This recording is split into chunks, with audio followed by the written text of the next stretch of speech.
Hello guys, आपका स्वागत है मेरे इस नए वीडियो में। देखिए, जैसे कि आपने थंबनेल देखा, आज हम बात करेंगे रेलवे में जेई के लिए कि क्या क्या कैसे कैसे होता है, भर्तियां कैसे आती हैं।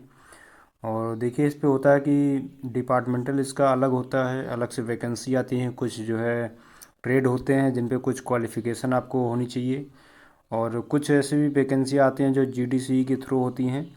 और आपके ग्रुप डी के थ्रू जितने भी टेक्निकल पोस्ट पर भर्तियां हुई हैं उनमें भी आप जेई बन सकते हैं। तो इन सभी पर आज हम चर्चा करेंगे। आशा करते हैं आप लोग बहुत ही अच्छे होंगे। देखिए, सबसे पहले हम चर्चा करेंगे जो 2018 में भर्ती आई थी रेलवे जेई की। और सबसे पहले उस पर हम बात करते हैं। देखिए, डेट ऑफ पब्लिकेशन जो है 29/12 है। 29/12/2018 में लास्ट वैकेंसी आई थी। ओपनिंग ऑनलाइन रजिस्ट्रेशन 10 AM से लेकर 2/1/2001 से स्टार्टिंग हुई, 2019 से। और देखिए, उस समय 2018 में वैकेंसी आई थी। उसके बाद से अभी तक जेई की कोई सी भी वैकेंसी नहीं आई है। तो अगर हम मान लें तो इस समय जो है लगभग जो है 23 चल रहा है। तो कम से कम 4.5 साल हो गए। 4.5 साल हो गए, अभी तक जेई की कोई भी वैकेंसी नहीं आई है। ना तो जेई की वैकेंसी आई है और ना ही अभी तक लोको पायलट की कोई भी वैकेंसी आई है। तो देखिए, अभी 2024 में चुनाव है, और उस समय 2019 में भी लोकसभा का चुनाव था जब ये वैकेंसी आई थी। और अभी 2024 का लोकसभा चुनाव फिर से आने वाला है, तो फिर से हो सकता है लास्ट इसी ईयर में वैकेंसीज काफ़ी सारी आएँ, और ये निश्चित है कि वैकेंसी आएंगी। तो इसलिए आपको ज़रूरी है अभी से ही तैयार होना कि कैसे कैसे हमको अभी से तैयारी शुरू कर देनी है। तो चलिए, पुराना नोटिफिकेशन हमने निकाला हुआ है 2018 का, तो उस पर हम थोड़ी सी चर्चा कर लेते हैं कि क्या क्या इसमें जो है प्रोसेस है सारा। देखिए, रिक्रूटमेंट प्रोसेस अगर देखते हैं हम, तो ओनली सिंगल ऑनलाइन एप्लीकेशन ये हो गया, एप्लीकेशन भरना। उसमें इसमें देखिए दिया है 2 CBT होगा। First stage computer based test CBT and second stage CBT and document verification and medical examination is applicable. देखिए, इसमें 2 CBT होंगे, CBT 1 CBT 2। और जो भी कैंडिडेट सिलेक्ट होंगे उनका फिर डीबी होगा, उसके बाद मेडिकल होगा, उसके बाद ज्वाइनिंग हो जाएगी। और चलिए, अब आगे हम चर्चा कर लेते हैं फर्स्ट स्टेज में जो है क्या क्या पूछा जाएगा, इनका क्या सिलेबस है। तो इसमें जो है 90 मिनट दिया जाएगा, 100 क्वेश्चन रहेंगे, और इसमें 1/3 निगेटिव रहेगा। और उसके बाद देख लेते हैं इसमें या सब्जेक्ट क्या है। मैथ है, जनरल इंटेलिजेंस रीजनिंग है, जनरल अवेयरनेस है, और जनरल साइंस है। इसमें मेन जो है रेलवे में जो है ये 3 चीज़ें, मैथ, रीजनिंग और साइंस, ये मेन जो है अपना जो है रोल प्ले करते हैं रेलवे में जॉब के लिए।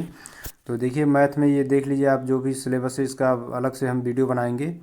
और और अगला आता है जो है जनरल इंटेलिजेंस रीजनिंग, अवेयरनेस और जनरल साइंस। तो इन सब पर ये 10th लेवल की होती है। और इसके इस इन जो है चारों विषय पर हम चर्चा करेंगे नेक्स्ट वीडियो में, खूब विस्तृत बात कर लेंगे। और अभी नहीं तो वीडियो लंबा हो जाएगा। और देखिए, फर्स्ट स्टेज हो गया CBT का, उसमें 4 जो है सब्जेक्ट हैं, ये इसका जो है सिलेबस हो गया। उसके बाद आप इसमें जो है पास होते हैं। देखिए, मैथमेटिक्स की बात करें तो इसमें जो है 30 क्वेश्चन रहेंगे, 30 नंबर के। और रीजनिंग की बात करें तो 25 क्वेश्चन, 25 नंबर का। और जनरल अवेयरनेस की बात करें तो 15 नंबर का, 15 क्वेश्चन का। और जनरल साइंस की बात करें तो 30 क्वेश्चन, 30 नंबर की। देखिए, जैसा ग्रुप डी का भी था, उसका सिलेबस था, उससे बिल्कुल थोड़ा सा हट के है।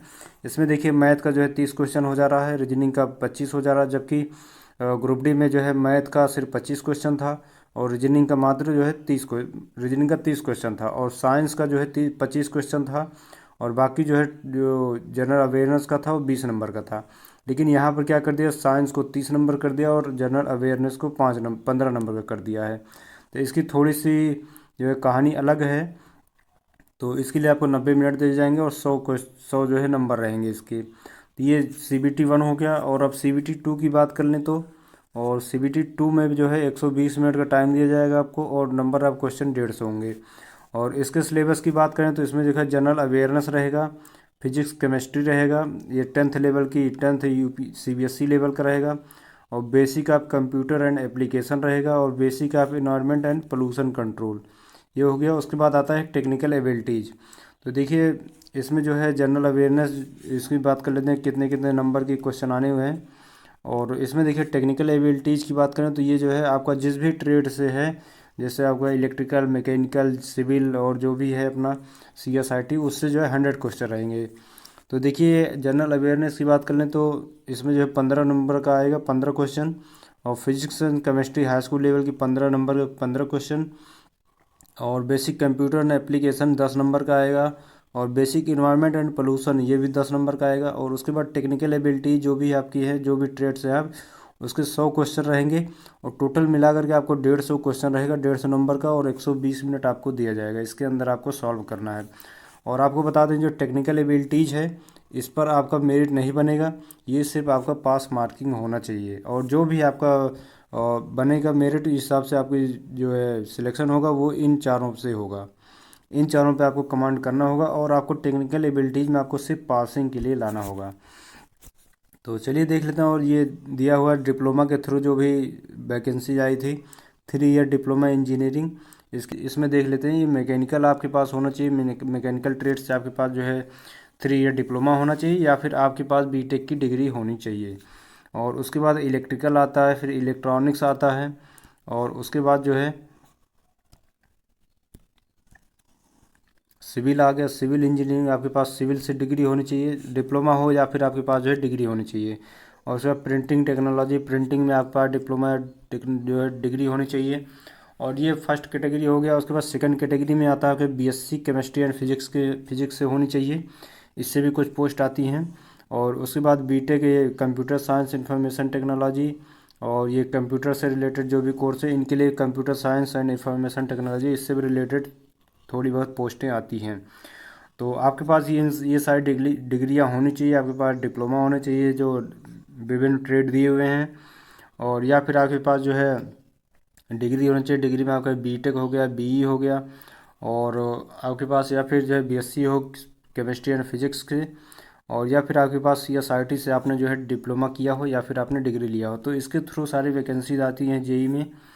और उसके आगे हम बात कर लें कि 2018 में जो है कितनी पोस्टें आई थी, किस किस जोन से कितनी पोस्टें आई थी, इन पर हम चर्चा कर लेते हैं। अहमदाबाद से 399, इलाहाबाद से 1446 पोस्ट थी, भोपाल से 383 थी, बिलासपुर से 404 थी, तिरुवनंतपुरम से 137 थी, और चेन्नई से 1183 पोस्ट थी। गुवाहाटी से बात करें तो 586, और कोलकाता से जो है बात करें तो 1519 पोस्ट थी, और मुंबई से बात करें तो 1544। ये सर्वाधिक पोस्ट जो है मुंबई से आई थी।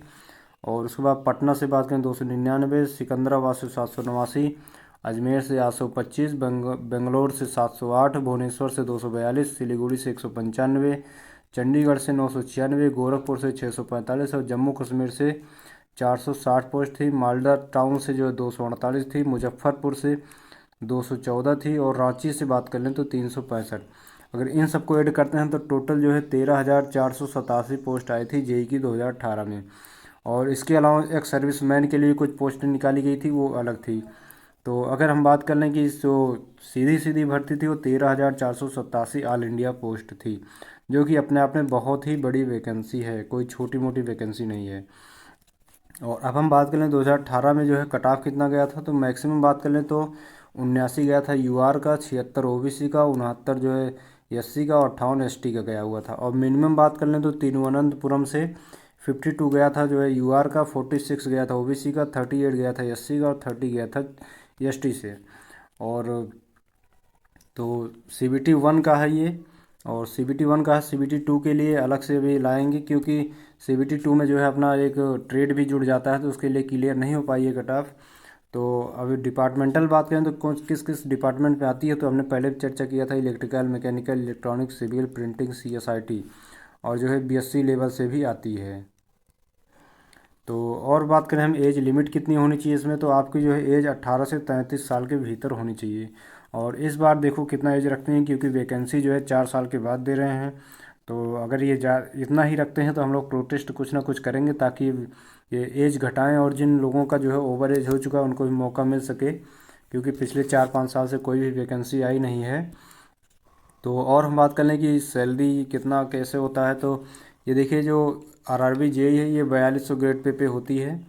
तो ये 4200 ग्रेड पे हर किसी के लिए होती है। जैसे आप जो है डिपार्टमेंटल से आप जेई बनते हैं, या फिर सीधी भर्ती आती है, या फिर आप जीडीसी के थ्रू आप जेई बनते हैं, तो आपको ग्रेड पे 4200 ही रहने वाला है। और बेसिक पे आपका 19,200 हो जाएगा, और बॉन्ड जो होगा आपका 37,200 से 1,39,200 होने वाला है।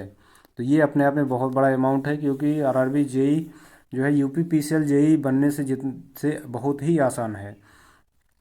इसका सिलेबस आपके सामने क्लियर हो गया है, जो भी है बिल्कुल एकदम नीट एंड क्लीन है। और इस पर मेन कमांड आपका 3 सब्जेक्ट पर होना चाहिए, तो उसके थ्रू आप जो है रेलवे में जेई बन सकते हैं। और आपके पास थोड़ा सा टेक्निकल डिग्री होनी चाहिए, तो आपके लिए बहुत ही आसान हो जाएगा। और अगर आप ग्रुप डी आपका सिलेक्शन हो गया है, तो उसके थ्रू भी आप जिस भी डिपार्टमेंट में हैं, अगर आप इंजीनियरिंग डिपार्टमेंट में आपका सिलेक्शन हुआ है, तो उस हर क्षेत्र में आपका सीनियर एक जेई होता है। तो आप ग्रुप डी से अपने क्षेत्र में सीनियर जेई भी बन सकते हैं। इसके लिए बहुत ही आसान है, आप जीडीसी के थ्रू आएगी वैकेंसी, आप परीक्षा दीजिए, पास होकर के आप जेई बन जाइए।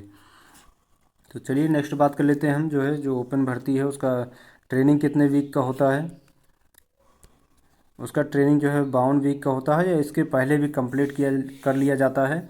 और जब आप जो है ट्रेनिंग पीरियड में होते हैं, तो उस दौरान आपको सैलरी फिक्स दी जाती है 35,400। उस समय आपको ना टीए डीए एचआरए कुछ भी नहीं मिलता है, और आपका इतनी सैलरी फिक्स मिलेगा। और आपके जैसे ट्रेनिंग ख़त्म होती है, आपका जो है पोस्टिंग किसी स्टेशन पर हो जाती है, फिर वहाँ से आपका टीए डीए एचआरए सब लगना शुरू हो जाता है।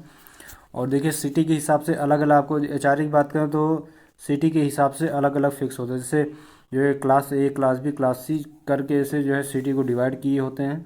जैसे कुछ जनसंख्या के रूप में निर्धारित किए होते हैं कि इससे ज़्यादा जनसंख्या है तो ग्रुप ग्रुप एक्स सिटी रखेंगे।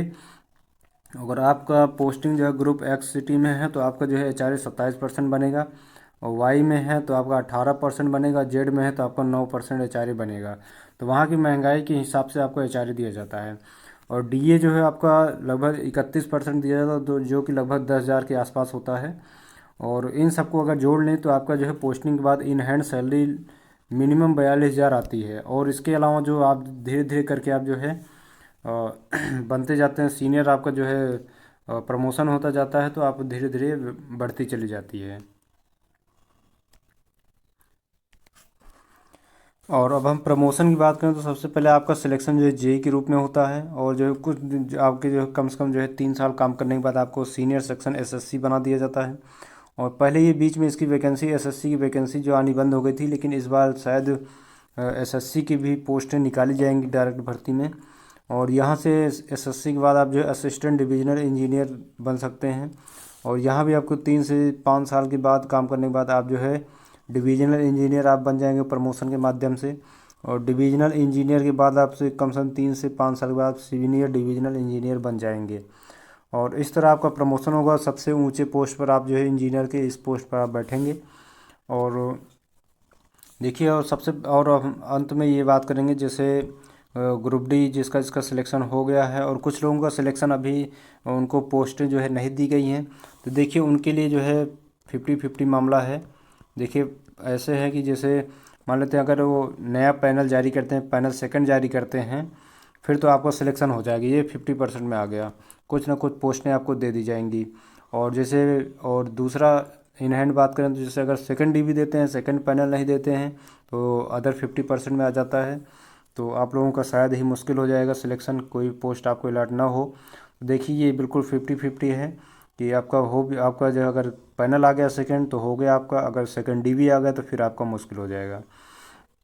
और अगर आप जो है ग्रुप डी से जेई बनना चाहते हैं, तो आपके लिए सबसे अच्छा है, आप जिस भी डिपार्टमेंट में हैं उस डिपार्टमेंट में जेई होता है, और उसकी वैकेंसी आप जो है जीडीसी के माध्यम से आएगी, और आप भर करके एग्ज़ाम निकाल करके आप जेई बन सकते हैं। और जेई बनने के बाद आप जो है प्रमोशन ले करके सीधा और सीनियर डिवीजनल इंजीनियर बन सकते हैं, जो कि आपको एक अच्छी सबसे ऊपर लेवल की पोस्ट है जेई के लिए। तो इस तरह देखिए दोस्तों, रेलवे में जेई बनना सबसे आसान है, जितना कि यूपी पीसीएल में है या फिर किसी भी अदर स्टेट में है। तो देखिए इसका सिलेबस भी डिफाइंड है, क्या क्या पूछा जाना है, कैसे कैसे।